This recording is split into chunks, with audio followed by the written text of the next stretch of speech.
The nation continues to process what happened in Texas. We turn our attention to safety in our schools here locally. The presence of a school resource officer, or SRO, can deter events like this, but not every school in Northeast Tennessee has one.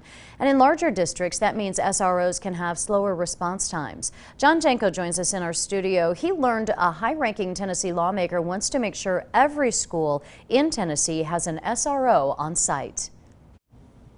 Sarah, today Representative Jeremy Faison, the House Republican Caucus chairman, called on the Tennessee Department of Education to put an SRO in every school. He says they'll be able to do that under Tennessee's new student funding formula.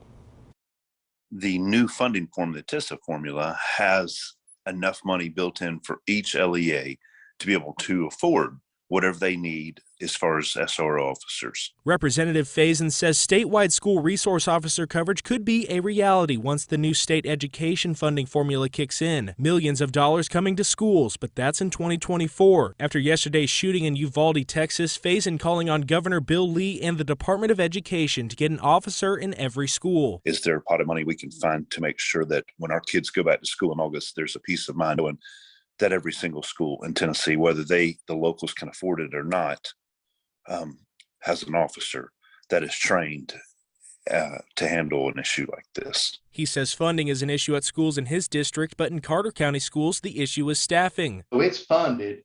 Our issue comes in to the availability of the SRO officers. School Board Chair Tony Garland says the district's SROs rotate between schools. Sometimes a school won't have an officer on hand. That's a big concern, especially in a district with schools from outside Elizabethton to Roan Mountain. The response time to one of our schools, say on the outer ends, it could be 30 minutes, it could be 40 minutes. Full SRO coverage missing in some of the cities too. Kingsport and Bristol, Tennessee have schools without officers. In Bristol, 3 officers split the district's 5 elementary schools, but expanding to full coverage brings financial concerns. There of course is a pretty sizable expense to equipping and training.